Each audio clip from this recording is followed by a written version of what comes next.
Bismillahirrahmanirrahim. Assalamualaikum warahmatullahi wabarakatuh. Alhamdulillah nahmaduhu wa nasta'inuhu wa nastaghfiruh wa na'udzu billahi min syururi anfusina wa min sayyiati a'malina. May yahdihillahu fala mudhillalah wa may yudlilhu fala hadiyalah. Wa nashhadu an la ilaha illallah wahdahu la syarikalah. Wa nashhadu anna Muhammadan abduhu wa rasuluh. Rabbi shrah li sadri wa yassir li amri wahlul 'uqdatam min lisani yafqahu qawli, amma ba'd. Alhamdulillah, sambungan Al-Baqarah malam ni insya-Allah ayat yang ke-47. 46. Ayat 46. Insya-Allah kita baca, semoga Allah memberi kefahaman dan juga memberi taufik pada kita untuk istiqamah dalam mempelajari ayat-ayat Allah Subhanahu wa taala. Ayat 46 muka surat 7 surah Al-Baqarah. Insya-Allah. A'udzu billahi minasy syaithanir rajim.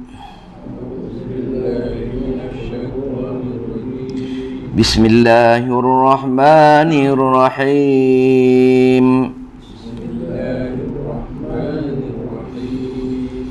الذين يظنون أنهم ملاقو ربهم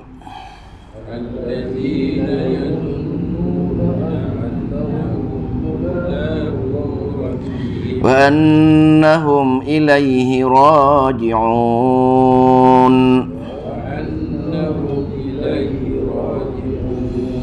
يا بني إسرائيل اذكروا نعمتي التي أنعمت عليكم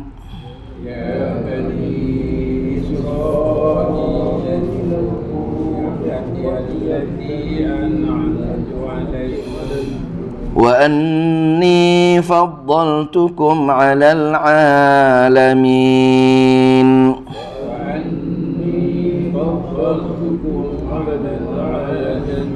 واتقوا يوما لا تجزي نفس عن نفس شيئا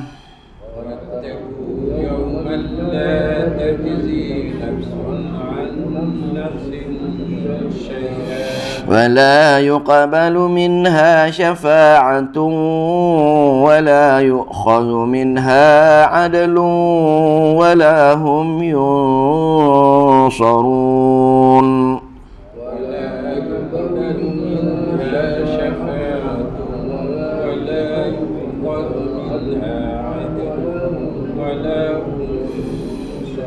وإذ نجيناكم من آل فرعون يسومونكم سوء العذاب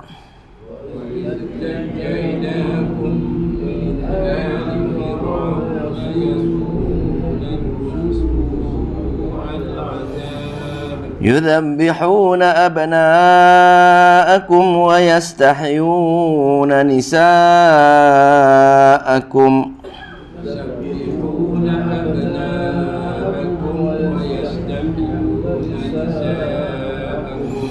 وفي ذلكم بلاء من ربكم عظيم.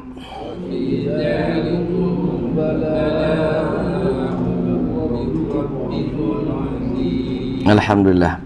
Kalau kita masih ingat lagi surah Al-Baqarah, walaupun ada perkara-perkara lain yang Allah nak ceritakan, perkara yang paling banyak sekali ialah Allah nak bongkarkan perangai ataupun sifat-sifat golongan yang Allah takut hamba-hamba yang lain mengikuti perangai ataupun sifat golongan yang Allah murka kerana kesombongan dia. Sifat-sifat utama orang Yahudi ialah dia sombong. Dia tahu ilmu tapi sombong. Jadi tak ikut apa yang seperti mana kitab dalam Taurat. Dia tak ikut pasal dia rasa dia hebat, maka dia rasa sombong dengan kelebihan-kelebihan yang ada pada diri mereka sendiri. Dan ayat yang kita baca minggu lepas daripada ayat 40 hingga 45 dan termasuk tadi 46 itu merupakan muqaddimah. Allah buat muqaddimah mengenai sifat-sifat umum kejahatan-kejahatan orang Yahudi dan juga ilaj ataupun bagaimana dia punya apa untuk menyembuh penyakit, treatment dia, ilaj ataupun treatment dia supaya kita tidak terpengaruh ataupun ikut-ikut perangai orang Yahudi, dan juga supaya orang Yahudi tersebut bila Allah sebut berulang kali pujuk mereka, semoga mereka akan kembali kepada agama yang benar. Itu daripada ayat yang ke-40 40 hingga 45, dan 46 yang kita baca sekejap tadi ialah dalil adanya hari akhirat. Dalam Al-Quran ada 3 perkara pokok yang Allah sering ceritakan, iaitu tauhid ataupun mengesahkan Allah, syariat ataupun kerasulan-kerasulan nabinya, dan juga adanya hari akhirat. Jadi ayat 46 ini merupakan dalil adanya hari akhirat, pentingnya hari akhirat, iaitu hidup kita dunia ini dalam usaha nak pergi ke hari akhirat. Dan untuk makluman para jemaah yang dimuliakan Allah, daripada ayat 40 hingga 133 ini Allah bongkarkan sifat-sifat orang Yahudi. Datuk nenek orang Yahudi, guru orang Yahudi, budak-budak orang Yahudi zaman sekarang, dia punya sifat-sifat dia. Jadi bila kita tengok, kita faham sifat-sifat Yahudi, maka kita hilang. Cuba usahakan supaya sifat-sifat tersebut tidak ada pada diri kita. Pasal kalau sifat-sifat tersebut ada pada diri kita, maka seolah-olah kita termasuk golongan yang Allah laknat kerana kesombongan kita. Itu tujuan kita bertadabbur, supaya kita jangan mengikuti golongan-golongan Yahudi ini. Jadi ayat yang 46, sebelum kita pergi pada detail 47 hingga 100 itu merupakan detail orang Yahudi. Jadi 46 itu merupakan ayat mengenai adanya hari akhirat, yakni alladzina yazunnun annahum mulaqu rabbihim wa annahum ilaihi raji'un. Ini merupakan sambungan daripada 45, sambungan 45, iaitu khashiin. Apa dia? Khusyuk dalam solat. Bagaimana cara nak khusyuk dalam solat? Khusyuk dalam solat Allah huraikan adanya ayat 46, yakni keyakinan dengan adanya hari akhirat. Orang yang khusyuk dalam solat ialah orang masa solat dia boleh ingat hari akhirat. Bila dia ingat hari akhirat, dia takut pada Allah Subhanahu Wa Taala. Bila takut pada Allah Subhanahu Wa Taala, dia akan tak patuh. Maknanya segala arahan Allah dia ikut, segala larangan Allah dia tinggalkan, yakni untuk uji ketakwaan. Maknanya khashiin ialah orang takwa dengan Allah. Bila yakin adanya hari akhirat, maka dia pun akan berusaha supaya memberikan tumpuan untuk ketaatan kepada Allah Subhanahu Wa Taala. Jadi nak khusyuk dalam solat, tidak ada cara lain. Kita kena selalu muhasabah diri kita. Bagaimana kalau aku mati besok? Bagaimana aku mati malam ni? Bagaimana kalau keluarga aku mati malam ni? Adakah cukup amalan-amalan dia? Cukup pelajaran-pelajaran dia untuk pergi menemui Allah? Jadi bila kita ada perasaan ingat hari akhirat, tahu adanya hari akhirat, kita akan usaha ikhtiar untuk pergi ke sana. Sekarang ini problem kita ialah cuma kita tahu saja adanya hari akhirat, tetapi keyakinan tidak ada. Mulut saya yakin hari akhirat. Jadi usaha ikhtiar nak pergi hari akhirat tidak ada. Ini masalah. Pasal apa? Pasal bisikan-bisikan syaitan yang menjadi teman rapat kita suka dengan dunia. Maka syaitan setiap saat akan datang dengan kita, pujuk kita supaya menyintai dunia. Itu ayat ke-46. Itulah saya rasa maknanya orang yang yakin adanya hari akhirat, pasti dia akan menemui Tuhan mereka, dan kepada Allah lah mereka akan kembali. Dan ayat ini juga dalam bila kita pergi di hari akhirat, insya-Allah kita pilih kepada syurga Allah. Ayat-ayat inilah ataupun seumpama dengan dialah yang kita bincangkan bila kita jumpa dengan kawan-kawan kita di syurga. Duduk berehat dia ada pasar, setiap hari Jumaat dia ada pasar untuk kita melepak. Pasal kita melepak, kita jumpa kawan-kawan kita, Syekh dia kata kala dahulu dah dia baca dah, allazina yazunnuna annahum mulaqu rabbih wa annahum ilaihi raji'un. Mereka dulu kalau mereka tak percaya dengan ayat-ayat Allah, mereka tak bertadabbur ayat-ayat Allah, kita tak yakin adanya hari akhirat. Bila kita tak yakin, kita tak akan taat dengan Allah Subhanahu wa taala, dan kita bukan menjadi sebagaimana Allah anugerahkan syurga sebagaimana hari ini. Maknanya ahli syurga, Allah akan anugerah syurga bila kita setiap masa kita ingat hari akhirat. Sebab tu hari Nabi, orang yang paling cerdik daripada Aisyah ialah orang yang selalu mengingati hari kematiannya untuk pergi ke hari akhirat. Hari akhirat bermula bila kematian kita. Mati saja, maka bermulalah hari akhirat. Itu kiamat kecil dan kiamat besar. Itu ayat 46. Okey. Ayat 47 ini baru kita mula. Allah nak cerita detail perangai orang Yahudi. 47 hingga 133 rasanya. Panjang dia. Kita kena bagi sikit komitmen lah. Maknanya nak kenal siapa dia, sifat-sifat orang Yahudi yang Allah nak bongkarkan. Supaya apa? Supaya orang Madinah yang baru peluk Islam, dia tahu tipu daya orang Yahudi sekian-sekian, maka dia tak akan pergi belajar lagi dengan orang Yahudi, dia pergi menumpukan dengan Nabi Muhammad. Dan orang Yahudi sendiri pun bila baca ayat-ayat macam ini, bongkar kisah dia, maka dia pun akan berguru juga dengan Nabi Muhammad, Nabi kita Nabi sallallahu alaihi wasallam. Tapi tak ramai orang Yahudi masuk Islam. Ada riwayat mengatakan hanya setakat 10 orang saja dalam tempoh di Madinah tersebut yang peluk agama Islam. Pasal kedegilan dia.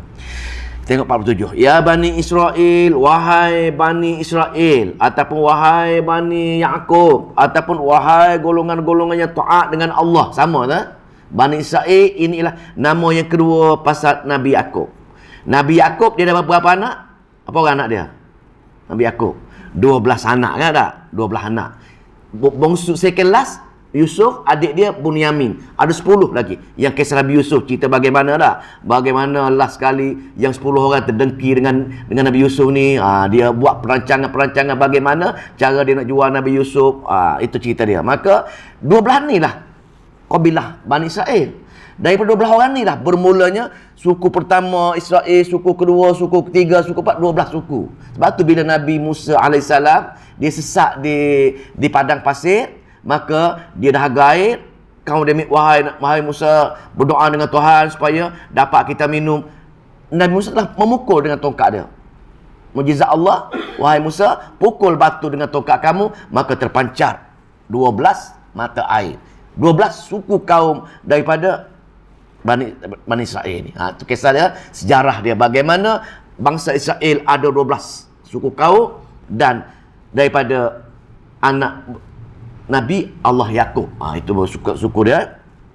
Wahai bangsa yang dipuji Allah, wahai bangsa yang Allah mulia Israel, maka uzkuru, kenanglah, ingatlah.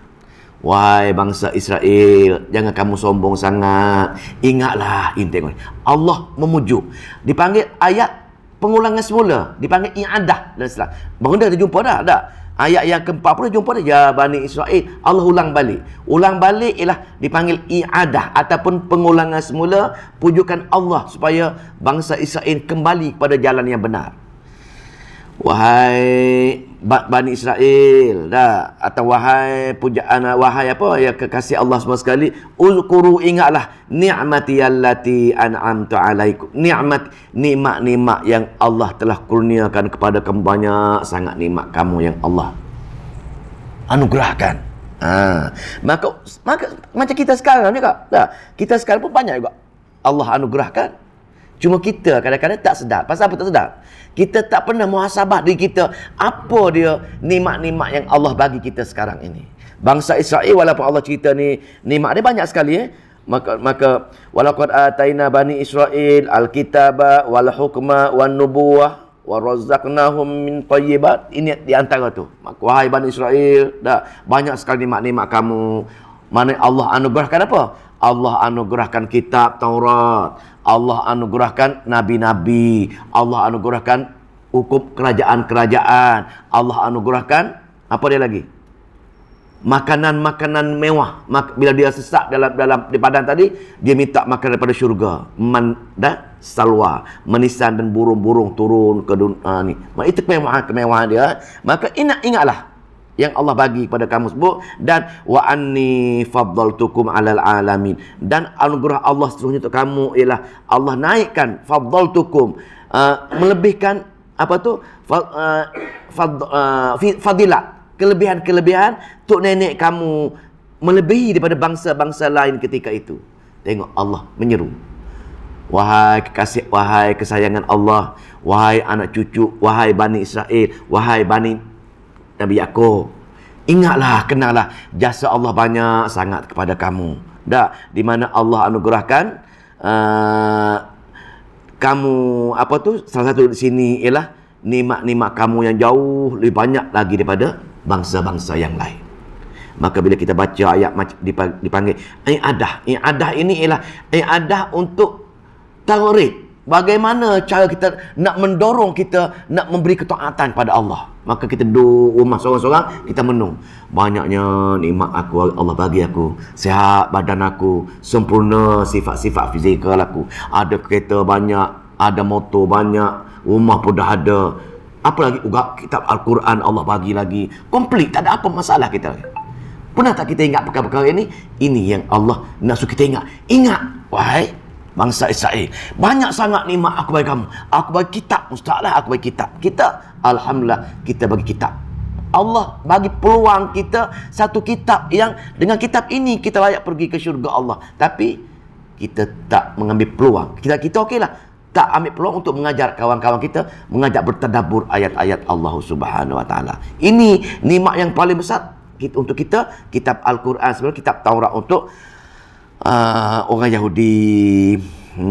Boleh pendorong. Jadi bila kita pendorong hebatnya kita, banyaknya kelebihan-kelebihan yang Allah bagi kita, maka kita perlu ada rasa bersyukur dengan Allah tentang nikmat kita.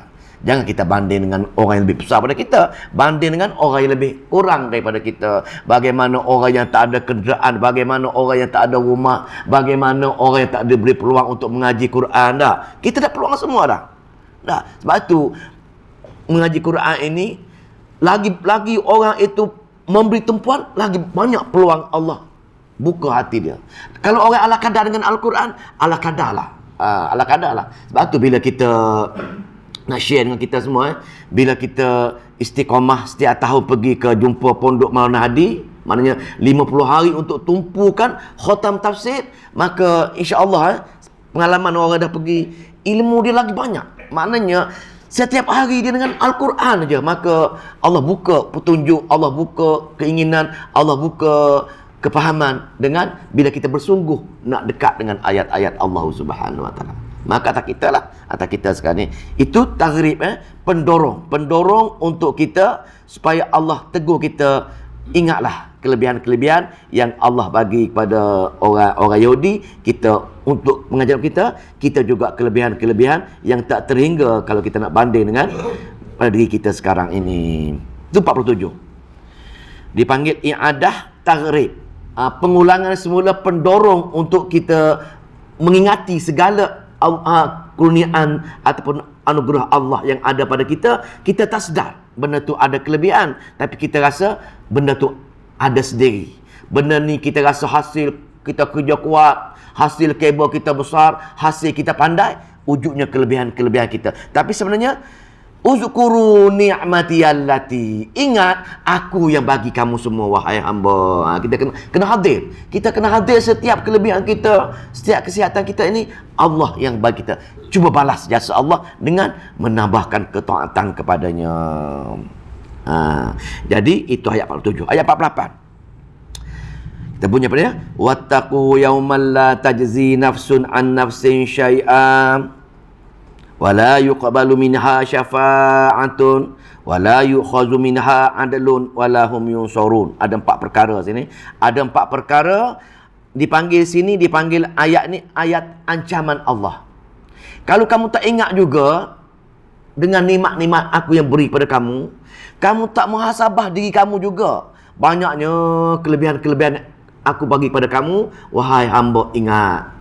Ingat wahai hamba, kamu pasti akan datang menemui aku pada hari akhir nanti. Wattaqu yauman la, ingat, wattaqu, takutlah dengan suatu hari, yaumal la, takutlah suatu hari, la tajzi nafsun an nafsin syai'a. Pada hari tersebut tidak ada orang yang boleh menolong orang lain. Ini sabit dengan adanya hari akhirat. Atas dunia, wahai hamba, bila kamu susah, ada orang lain tolong kamu. Kamu sakit, ada orang lain tolong hantar kamu hospital. Kamu kesepitan wang, ada orang lain boleh tolong. Tolong. Setiap masalah kamu atas dunia, memang ada orang boleh tolong kamu, wahai hamba. Tapi ingat, bila kamu degil sangat, kamu tak bersyukur dengan nikmat aku. Tak. Apa ayat surah Ibrahim tu?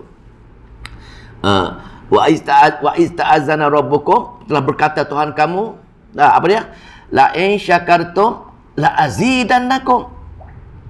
Setiap nikmat kamu bersyukur dengan nikmat aku akan tambah nikmat kamu lagi. Tapi ingat, wala in kafartum.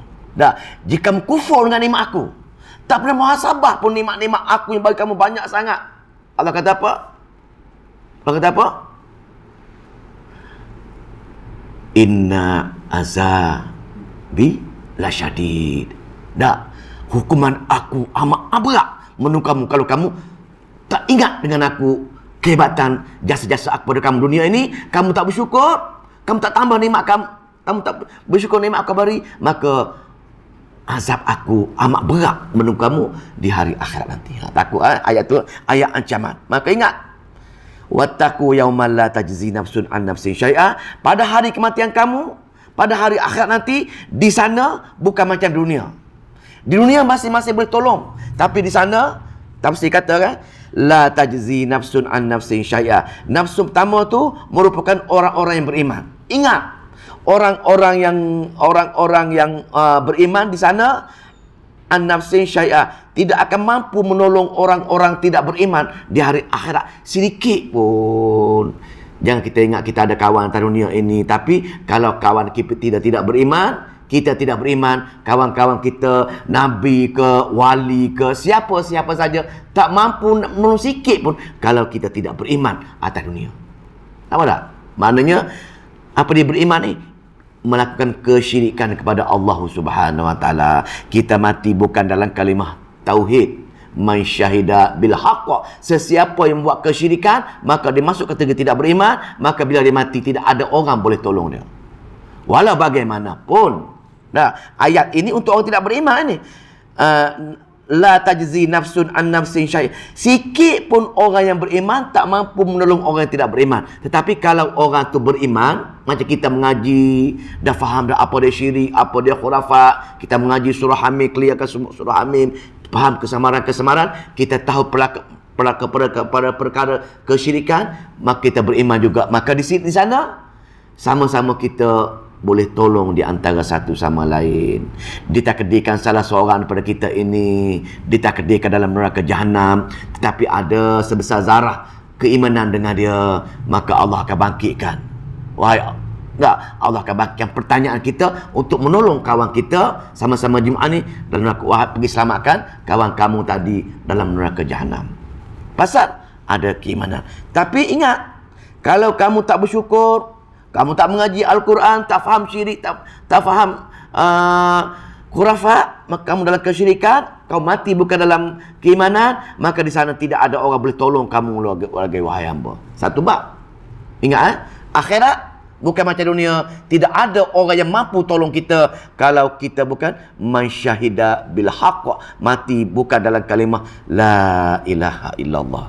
Buat syirik tak sempat bertaubat kerana tak tahu, tak ada orang boleh tolong kita lagi. Ingat tu Tapi kalau kita mati iman, insya-Allah kawan-kawan kita macam ni ada peluang untuk tolong kita, ambil selamatkan dia, maka kita pergi selamat dia dan neraka jahanam, tarik masuk dalam syurga. Pertama. Yang kedua, wahai hamba juga, kalau kamu degil juga tak nak bersyukur dengan nikmat aku, tak nak muhasabah diri kamu juga, ingat bila kamu pergi ke hari akhirat, tarikh kematian kamu di sana, apa dia? Sana wala yuqbalu minha syafa'ah. Di sana tidak ada orang, kamu tak layak lagi menerima syafaat. Ingat tadi kawan-kawan sama-sama kita boleh tolong kawan-kawan kita kalau sama-sama beriman, kalau sama-sama majlis ilmu boleh tolong dengan sesama lain. Yang kedua, Kelebihan yang kedua di hari akhirat untuk orang yang beriman ialah dia akan dapat syafaat. Apa dia syafaat? Syafaat kena ingat syafaat dalam syariat, syafaat dalam Al-Quran hanya satu saja, yakni syafaat bil izni. Syafaat dengan keizinan Allah, di mana Allah hanya izinkan untuk kita menerima syafaat daripada pemberi syafaat. Ikutlah, daripada mak bapak kita ke, daripada anak-anak kita ke, daripada nabi ke, daripada wali ke, daripada Quran, apa-apa saja kita layak menerima syafaat dengan syarat man syahida bil haqq, iaitu dengan keizinan Allah. Man yashfa'u indahu illa biizni, baca ayat kursi hari itu. Apa tadi? Man yashfa'u indahu illa biizni. Setiap syafaat mesti dengan Allah izinkan. Maknanya di hari akhirat kena ingat, tidak ada syafaat qahriyah dipanggil. Syafaat paksaan tidak ada. Syafaat hanya diberi untuk orang yang ahli tauhid. Orang mati la ilaha illallah maka mampu diberi syafaat. Ingat tu syafaat qahriyah ke, syafaat mahabbah, kasih sayang ke, tidak ada. Mentang-mentang lah kita kata apa, jangan kita fikir macam dunia lah. Mentang-mentang aku rapat dengan saudara aku rapat dengan Nabi, rapat dengan wali contohnya. Tapi bila kita mati dengan kalimah syirik, maka kita terlepas peluang untuk dapat syafaat. Dua, wahai hamba, kalau kamu tak bersyukur nikmat tadi, kamu akan menjauhi kitab aku, maka kamu tidak ada peluang nak dapat syafaat di hari akhirat nanti. Dua perkara dah. Tetapi syafaat atas dunia tidak ada masalah apa.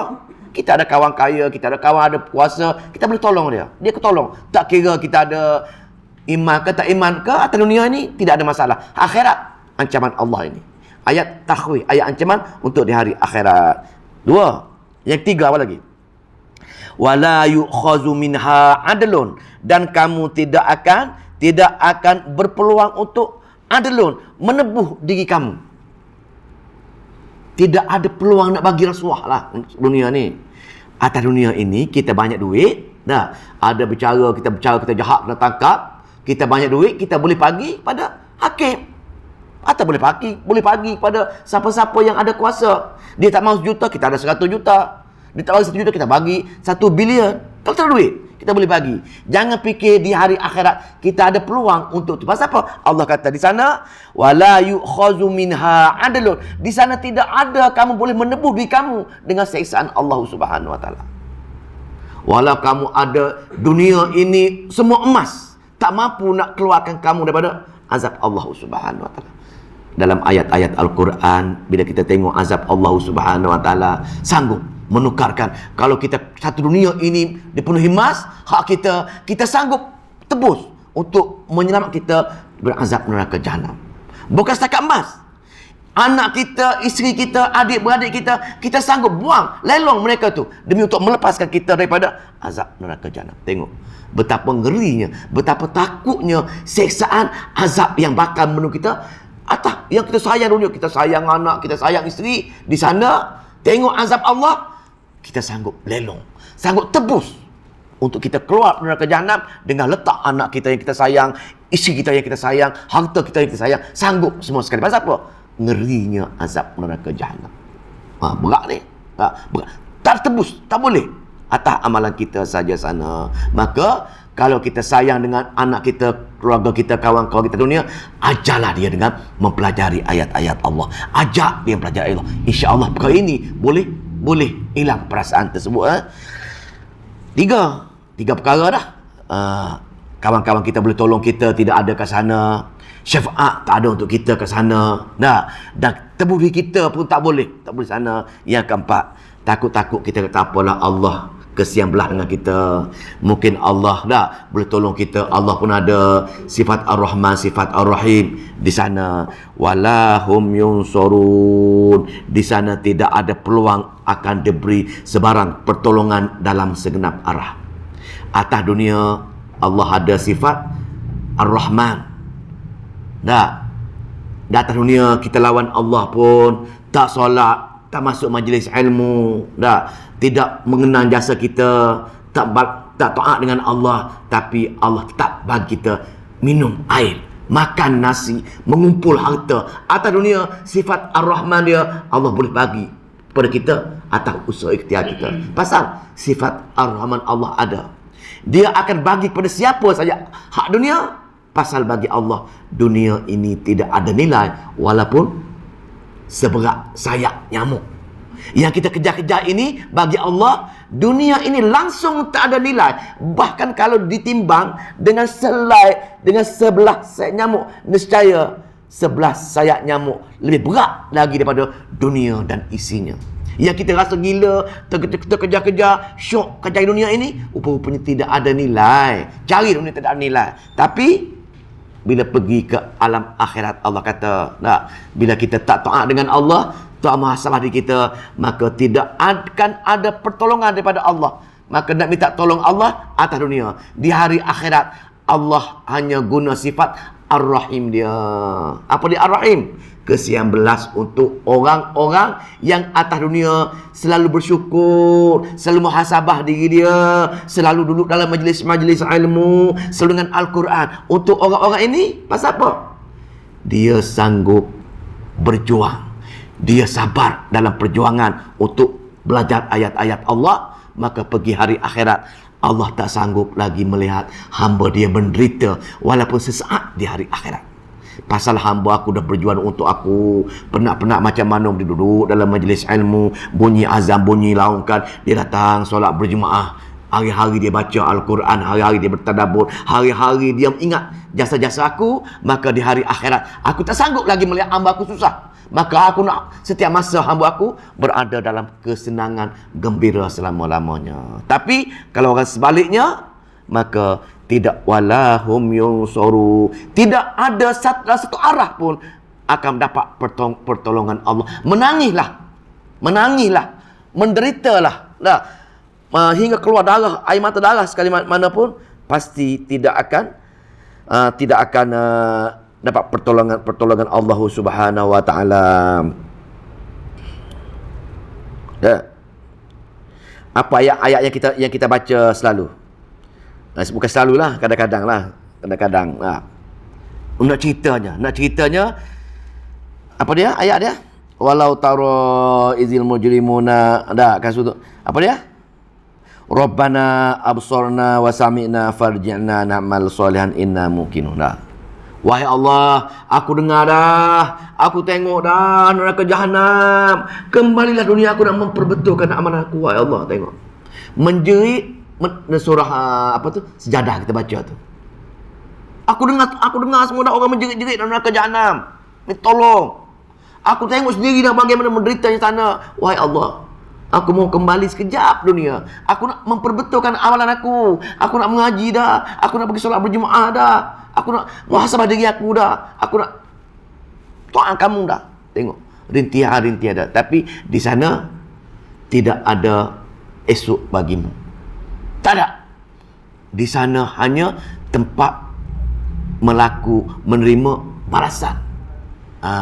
Dunia lah kalau nak menyesal, nak menangis atas dunia. Sana menangis macam mana pun tidak ada dah. Itulah akhirat. Nak menangis, bangun tengah malam, solat, berdoa dengan Allah, menangis, nescaya Allah akan jauhi kita dari neraka jahanam. Tapi di sana menangis, merintih, makan tangan, marah kita ni, menyesalnya. Tapi di sana Darul Jazam, hanya negeri untuk menerima hukuman saja. Itu mukaddimah.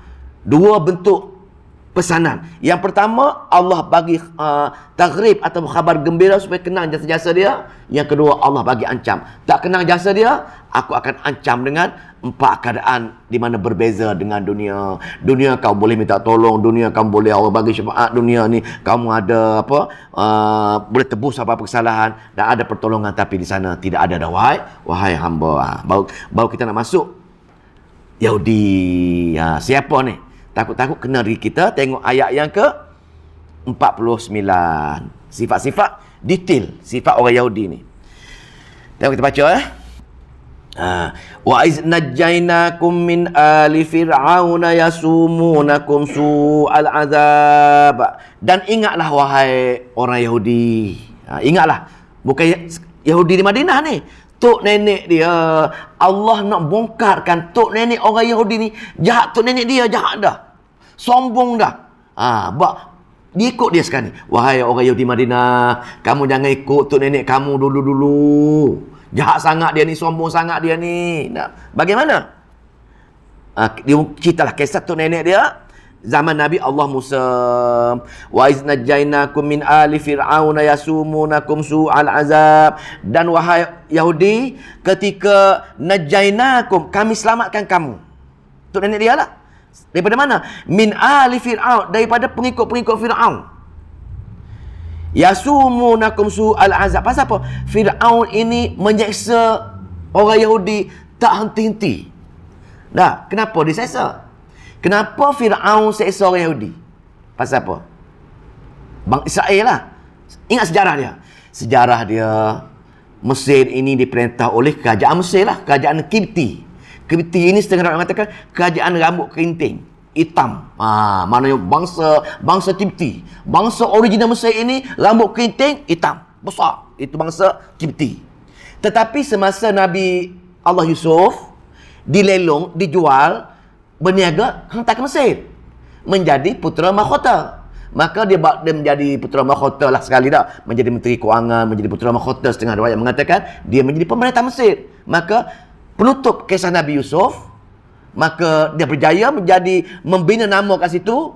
Maka Nabi Yusuf dah panggil bapa dia Nabi Allah Yaqub dengan semua adik-beradik dia, Bunyamin dan 11 orang lagi daripada Madian, untuk kembali pindah. Kita susah sangat negara lain. Kita mula hidup baru di Mesir. Saya dah jadi menteri, saya dah menjadi putera mahkota. Kita boleh bina empire di Mesir. Janji taat dengan Nabi Allah Yusuf. Maka mereka pun baik, bagus, taat. Nah, daripada 12 suku kaum ni, beranak penak dia ikut Nabi Allah Yusuf, ikut taat dengan Nabi Allah Yusuf. Dah, ingat ayat tadi dah. Wala in kafartum, ayat tu. Bila kamu kufur dengan nikmat aku bagi, tak taat dengan Nabi Yusuf, maka aku seksa dengan kamu.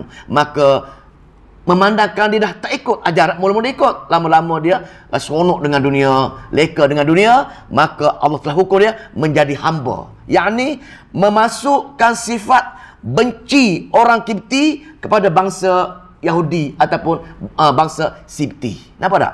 Allah masukkan perasaan marah pada pendatang asing. Dia ni pendatang asing, kaum Sibti. Nabi Yusuf bawa pergi ke Mesir. Di sana dia menjadi pendatang, minoriti.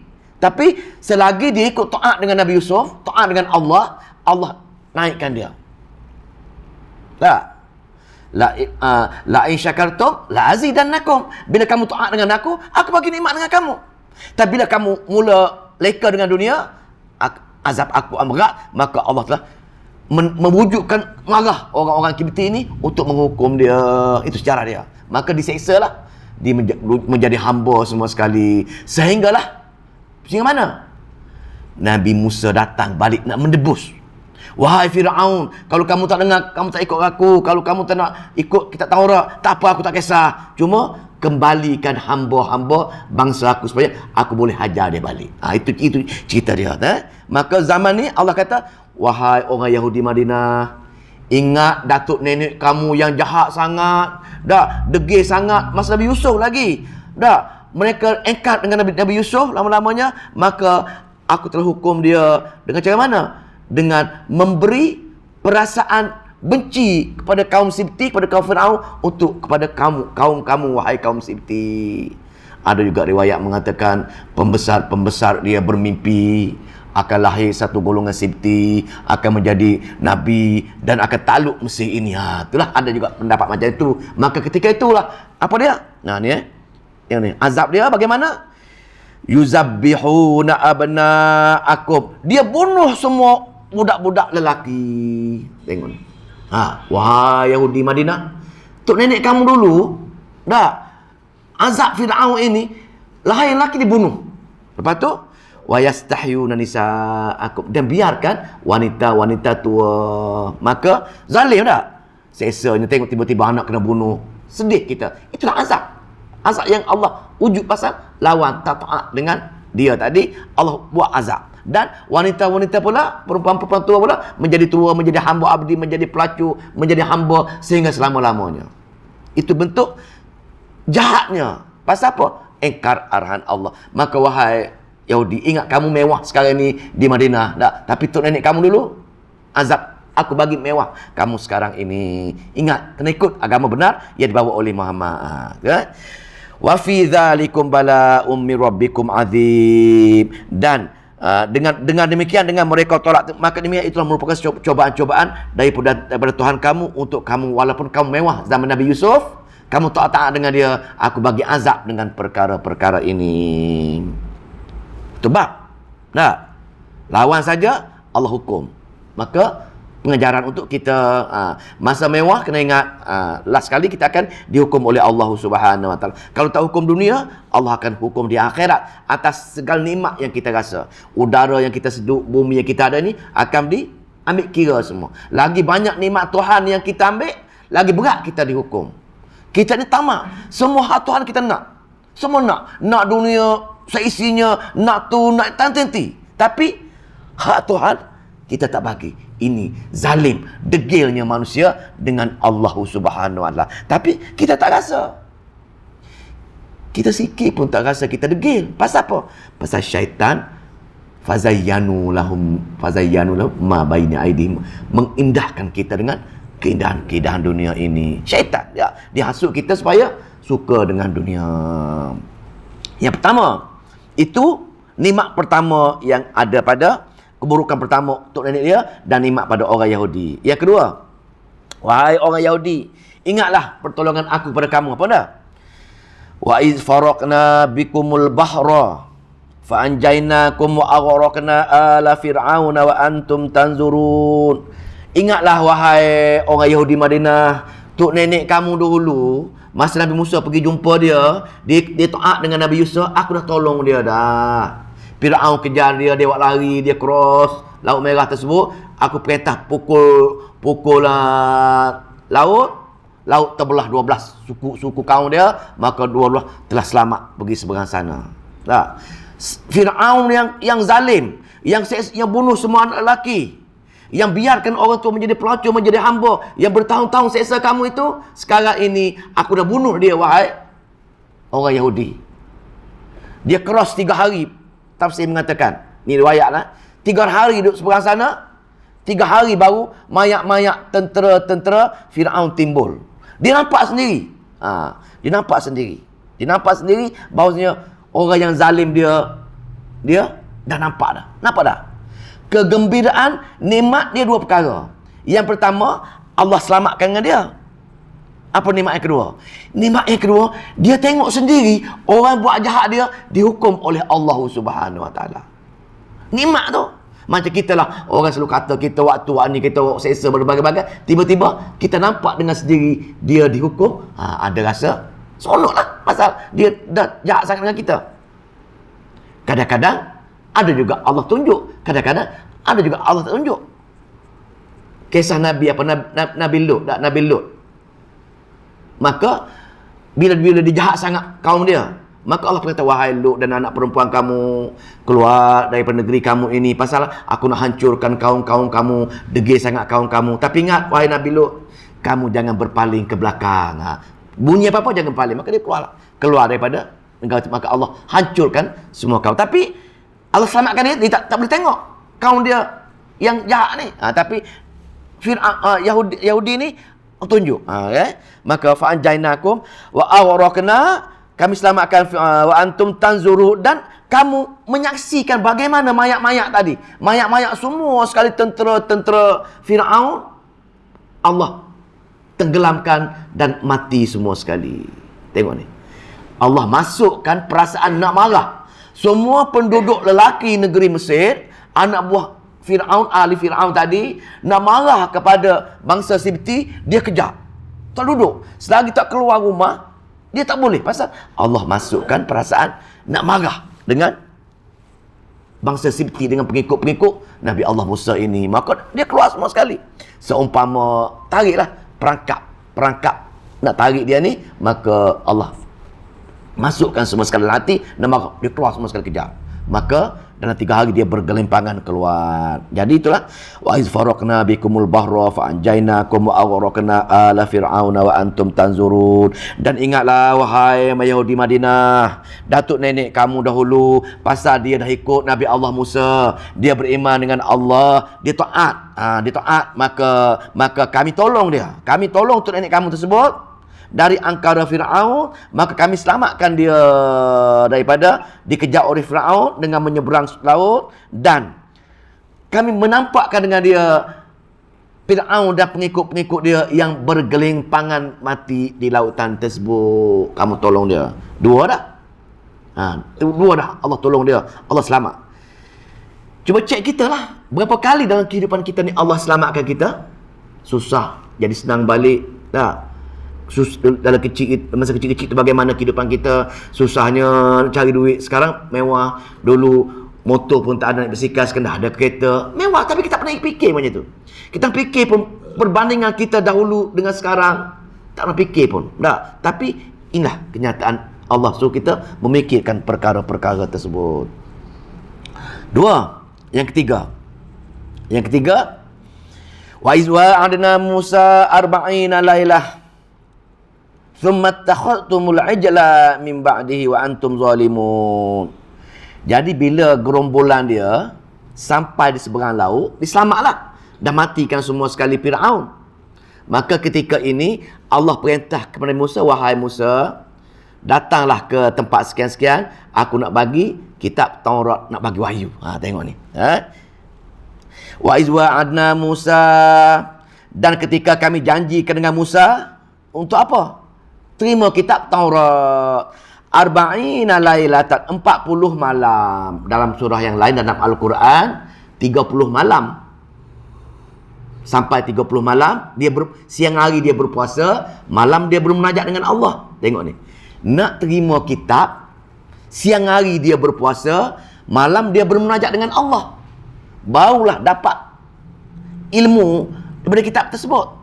Begitu juga Nabi Muhammad SAW. Nak terima kitab Al-Quran, dia berkhalwat di gua-gua dulu, dia buat baik semua sekali, berdoa semua sekali, baru Allah bagi. Sama kita. Betapa mulianya kitab Al-Quran kita, tapi kita buat acuh tak acuh je. Lepas tu, dengan Al-Quran, kita mesti berusaha nak rapat dengan dia, baru Allah bagi. Berusaha, berjuang dan sabar dalam perjuangan, barulah Allah bagi. Usahalah ke mana-mana. Ada masa pergilah nak khatam Quran di tempat Maulana Hadi di Terengganu. 50 hari khatam Quran. Itu maknanya hebatnya. Nabi Musa nak terima Taurat, Allah kata, wahai Musa, datang ke Gua Tur ini untuk apa? Untuk terima kitab Taurat selama 30 hari. Kemudian cukup 30 hari, Allah kata, wahai Musa, kalau kamu tambah lagi 10 hari, lagi baik. Maka dia tambah lagi 10 hari dengan siang hari berpuasa, malam dia bermunajat. 40 hari 40 hari ketika tu. Dalam tempoh 40 hari Nabi Musa pergi terima kitab, gerombolan dia ada riwayat mengatakan 70,000 orang. 70,000 askar dia. 30,000 bangsa Sibti yang lari pada Mesir. 30,000 orang. Duduk tunggu pemergian Nabi Musa terima kitab. Dan ditemani oleh Nabi Harun. Tengok ni. Nak cerita di sini ya. Nabi Harun, Nabi Musa adik dia, titahkan abang Nabi Harun, jaga. Takut jangan dia lalai leka. Tengok, jaga. Nabi Harun pun jaga. Jaga geng-geng dia ni, jangan letak dengan Allah lah. Jangan dia buat perkara-perkara khurafat. Syaitan pun datanglah. Tugas syaitan. Kawan. Mulalah. Cari benda-benda baik lain lagi. Benda-benda luar biasa yang boleh menyelesaikan masalah dia. Maka ketika itulah, dalam ayat kita jumpa ni, lepas ni detail balik cerita-cerita ni. Maka ketiklah Musa Samiri mula mencipta lembu. Tak ada pasal-pasal tu. Kita boring lah, tak ada kerja ni. Dia kata, kalau kita buat lembaga lembu, kita puja dia, mana tahu dia boleh kita seronok sikit. Ada perasaan macam tu. Dia mulalah reka patung lembu. Riwayat mengatakan lembu itu boleh berbunyi ajaib. Kalau buat lembu saja, patung lembu saja, tidak ada masalah apa, cuma berdosa besar pasal buat patung lembaga. Yang menjadi isunya sekarang ini bukan buat lembu. lembu tadi meletakkan kuasa pada lembu. Ini problem. Tengok orang pakai capal, tak apa. Tetapi kalau mengatakan capal tersebut ada fadilat, itu yang kesyirikan. Apa tak? Problem. Tapi lembu dia buat lembu, okey. Kalau dia buat patung lembu, dosa besar. Tapi dia mula meletakkan lembu tak daripada biasa. Lembu ada perkara luar biasa, ada bunyi lah, ada boleh dia tenang dekat lembu tersebut lah, berbagai-bagai. Dia reka fadilat. Kenapa reka fadilat? Tugas syaitan mencari fadilat yang palsu. Ceritalah dia ambil daripada tapak-tapak kaki Jibril, ada sejarah nantilah. Cerita nanti, maka dia pun cipta lembu tebu. Maka selepas pada 40 hari, riwayat mengatakan tempoh, tapi tak mustahak lah ini, untuk pengetahuan je lah. Dia mengatakan 30 hari dalam bulan Zulkaidah, 10 hari tambah dalam bulan Zulhijjah. Ada juga mengatakan tafsir lain, mengatakan 30 hari dalam bulan Zulhijjah, 10 hari dalam bulan, apa dia? Lepas Zulhijjah, bulan kita ni. Muharram, bulan kita sekarang ni. Maka itulah riwayat. Maka baliklah Musa.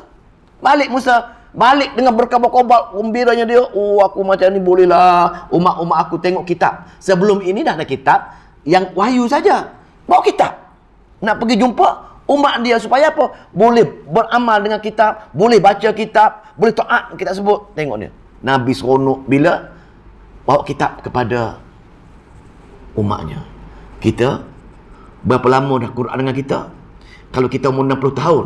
Dan 60 tahun Quran dengan kita. Berapa kali kita khatam tafsir? Tengok. Nabi berkobar-kobar. Bawa kitab. Nak suruh umat dia. Seronok. Boleh baca Quran. Boleh ke Al-Taurat. Beramal dengan taatan dengan kitab Taurat. Seronok dia. Tetapi apa jadi? Apa jadi gitu? Maka ketika itu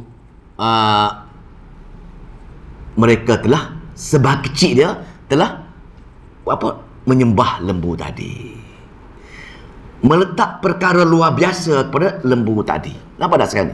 Luar asbab.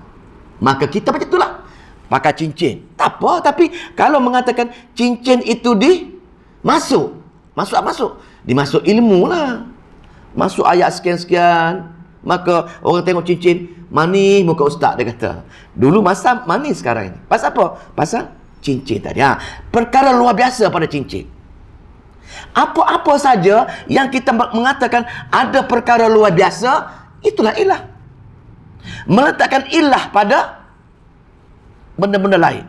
Bersama Allah, Nabi Musa bawa kitab Taurat. Dalam kitab tersebut untuk mengesahkan Allah.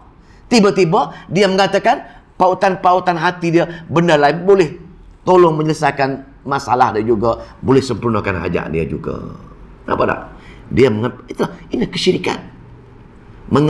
Meletakkan perkara-perkara luar biasa pada selain Allah. Luar biasa hak Allah, sifat Allah. Tiba-tiba kita mengambil sifat Allah yang luar biasa, meletak pada selain Allah. Tak kisahlah kepada pokok besar ada penunggu, kita mengatakan kepada cincin ke, kepada air ke, apa-apa saja yang kita merasakan dia ada perkara luar biasa, itulah ilah, itulah pautan hati. Itu sebenarnya. Maka disitulah maka marahnya Nabi Musa. Wahai, dia pegang, dia tarik rambut Nabi Harun, dia tarik janggut dia.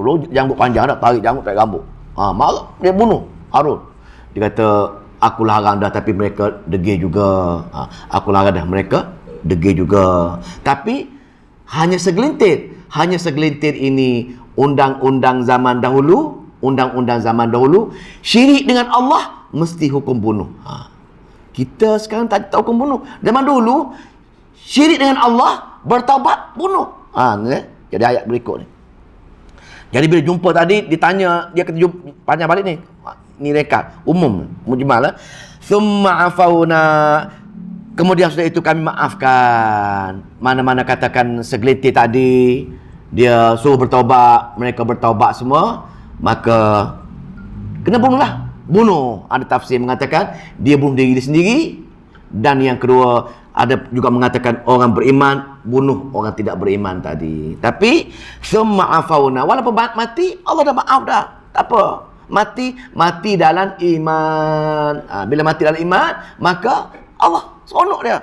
Mana? Wahai orang Yahudi, tok nenek kamu dulu walaupun mensyirikkan aku, menduakan aku, tapi aku dah maafkan dia dah. Nikmat banyak sangat nikmat tok nenek kamu tadi. Tu Dan orang lain aku tak bunuh pun, aku bunuh yang syirik tadi saja. Thumma afauna ankum min ba'di dzalika la'allakum tashkurun. Kemudian sudah itu kami maafkan kesalahan-kesalahan kamu dan kami tak matikan orang lain, kami matikan hanya segelintir tadi saja. Supaya apa? Supaya la'allakum tashkurun, bersyukurlah wahai orang Yahudi, nikmat banyak sangat kamu ada sekali pasal tok nenek kamu tadi, aku tak matikan mereka tadi. Boleh? Satu ayat boleh, satu ayat lagi Ayat terakhir lah. Ayat 54. Nak pasal dia cerita sama dengan tadi. Huraian kepada Nabi Musa pergi terima kitab tadi. Huraian cerita dia. Wa idh qala Musa liqaumihi ya qaum, dah berkata Nabi Musa sebelum dia buta dia. Wa idh qala Musa kepada kaum dia, ya qaum, wahai kaumku, innakum zalamtum, sungguh kamu telah innakum zalamtum anfusakum, kamu telah menzalimi diri kamu sendiri. Pasal dia nak sembah lembu tadi, dia rasa lembu tadi ada kuasa-kuasa ajaib tadi, dia menganiaya dia, Allah tak terkesan pun. Walaupun dengan Allah pun dia taat, tapi dengan yang lain pun dia taat juga, maka kamu telah menzalimi diri kamu sendiri. Dengan cara mana? Bittikhazikumul ijla, kamu telah bittikhazikumul, kamu telah menjadikan apa? Al-ijla, anak lembu tadi, sebagai dia ada ijma ni nah, dia ada idmas ni, dia ada takdir. Kamu telah menjadikan lembu tadi untuk ada sifat-sifat luar biasa yang kamu sembah dengan dia. Kamu bergantung harap dengan dia. Maka fatubu ila bariikum, maka bertaubatlah di atas ketelanjuran ataupun kezaliman kamu tadi. Ila bariikum, atas Allah yang benar, Allah yang cipta kamu. Anak lembu bukan cipta kamu pun, Allah yang cipta kamu. Maka bertaubatlah dengan Allah Subhanahu wa taala. Maka hukuman dia zaman dulu untuk orang Yahudi, untuk Bani Israel, syariat dia berbeza dengan syariat kita sekarang ini. Syirik dengan Allah. Kalau kita pergi jumpa dengan ahli nujum, contoh, kita nak melakukan kesyirikan. Sepatutnya kalau ikut zaman dia, kena bunuh ketika itu. Bertaubat, bunuh. Bahaya dah dulu. Sekarang tak ada. Sekarang ini, tapi kalau kita tetap bertaubat, kita akan neraka kekal selama-lamanya. Lagi teruk. Maka kata dia, faqatulu anfusakum, bunuhlah diri kalian. Nabi Musa perintahkan, bunuh diri kamu. Ini dua tafsir. Yang pertama, orang yang buat patung lembu tadi, percaya dengan patung tadi ada luar biasa, bunuh diri sendiri. Pertama. Yang kedua, orang yang beriman tadi bunuh. Dan tafsir mengatakan Allah mencampakkan, Allah memberi tak rasa sayang dengan kawan dia. Demi arahan Allah, Allah masukkan perasaan sayang dengan Allah, arahan Allah melebihi kasih sayang dengan kawan dia, dia sanggup bunuh kawan dia. Tuh maknanya di sini sebagaimana perasaan Allah ini, Allah turunkan hujan ke, turut berdengar ni ke, supaya ada perasaan, hilang berbagai-bagai cara lah dalam peperangan untuk hilangkan perasaan tadi. Allah buat berbagai-bagai perkara luar biasa. Pasal apa? Perkara luar biasa hanya milik Allah. Kita tiba-tiba kita letak perkara luar biasa pada selain Allah, itu kesyirikan. Ini tauhid. Jadi jangan sekali-kali kita mengatakan orang lain ada perkara luar biasa. Luar biasa hanya mutlak Allah Subhanahu wa taala. Faqtulu anfusakum, bunuh diri kamu semua. Kenapa? Bila kamu mati, tapi zalikum khairul lakum, itu lebih baik pada kamu. Inda barikum, di sisi Tuhan kamu. Maka bila Allah hukum bunuh, baiklah, pasal dunia habislah cerita, tapi akhirat Allah akan bagi syurga dengan Allah ampun dosa-dosa dia. Sebab itu bila terkena hukuman atas dunia, kita tengok cerita sekarang ni, tengok cerita pemimpin-pemimpin kita. Tak kisah ni contoh, dia kena hukum. Tapi bagus. Pasal apa? Di sisi Allah, dengan hukuman itu, sekurang-kurangnya dia rapat dengan Allah, sekurang-kurangnya dia bertaubat, sekurang dia boleh mengaji, sekurang-kurangnya dia buat baik, sekurang dosa dia terputus. Itu untung. Tapi bila kita tengok daripada kaca mata dunia pasal hasil bisikan syaitan, Allah kesiannya dia duduk penjara seorang-seorang, kena buat tu, kena buat ni, kesian dia. Kesian atas perspektif dunia. Dunia teruk macam mana dunia pun, mati habis cerita. Tapi akhirat itu yang kita patut fikirkan. Apa jadi kalau Allah tak ampunkan dosa di atas dunia? Akhirat baru bermula kehidupan dan kekal selama-lamanya kat sana.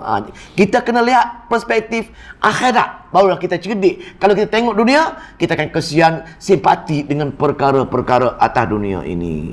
Kita kena tengok. Orang yang paling cerdik tadi ialah orang yang selalu berfikir mengenai akhirat, kematian. Pasal apa? Pasal sana baru kita insaf. Kita, keluarga kita, kawan-kawan kita akan pergi sana kekal selama-lamanya. Kalau kita berbahagia sana, berbahagialah selama-lamanya. Dunia tidak ada apa-apa. Maka di sini inda bari'ikum fataba 'alaikum, dan maka dia akan menerima taubat mereka tadi. Pasal dia merintih, merayu atas dunia, kena penjara, dia mengaji, dia bertaubat, Allah akan ampun dosa-dosa dia, insya-Allah. Maka innahu, sesungguhnya, huwa Allah At-Tawwabu, Maha penerima taubat, dan Ar-Rahim. Bila dia bertaubat, Allah amat suka dengan bila kita bertaubat. Maka pasal apa? Sifat Ar-Rahim Allah, dia tak sanggup lagi melihat bila hamba dia bertaubat, Allah amat gembira. Maka orang yang bertaubat, Allah tak sanggup lagi melihat dia menderita. Kita cerita minggu lepas bagaimana orang musafir unta tu kan. Dia seronoknya boleh hidup semula, dia tersasul. Maka dia tersasul bila orang yang mati hidup semula. Maka dia kata, wahai Allah, kamu hambaku, aku Tuhanmu, gembira sangat. Maka Allah kata, dia lagi gembira daripada orang yang mati hidup semula tersebut apabila kita bertaubat. Nak cerita sini ibrah untuk ayat terakhir ini, innahu huwat tawwabur rahim, sesungguhnya Allah Maha penerima taubat, Maha gembira bila kita bertaubat. Allah sedang menunggu kita bertaubat. Nak baca macam tu.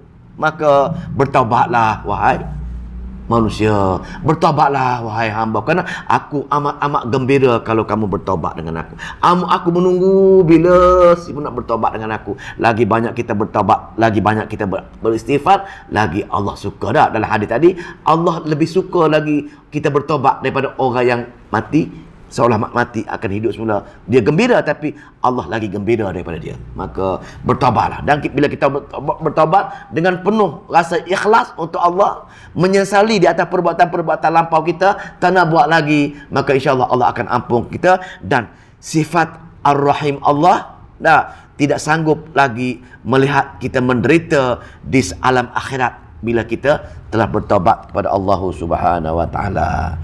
Maka baru 5 baru 5 sifat. Dia 7 sifat sini.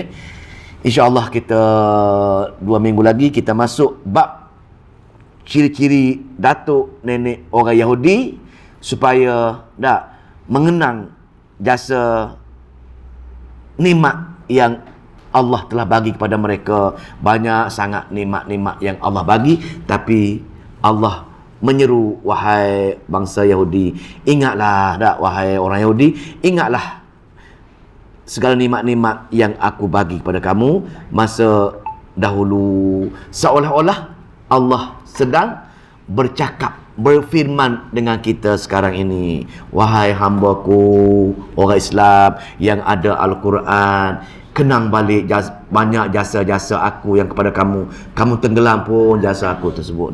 Aku buat langit, aku buat bumi, aku bagi rezeki kamu, aku buat kamu sempurna. Dengan Z aku buat kamu lah. Kenapa kamu tak bersyukur dengan nikmat aku? Sedangkan dalam ayat aku ulang-ulang dalam surah Ibrahim aku telah berfirman kepada hambaku, sesiapa yang bersyukur atas nikmat aku Yang ni bersyukur dengan cara memberi ketaatan dengan dia.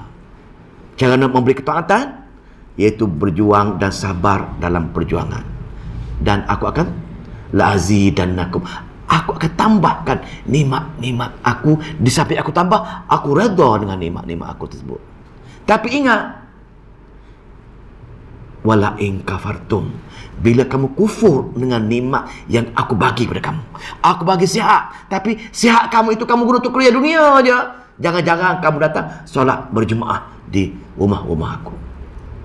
Aku bagi tenaga kamu kuat-kuat, tapi kamu jarang sekali guna tenaga kamu untuk tolong orang-orang lain susah-susah.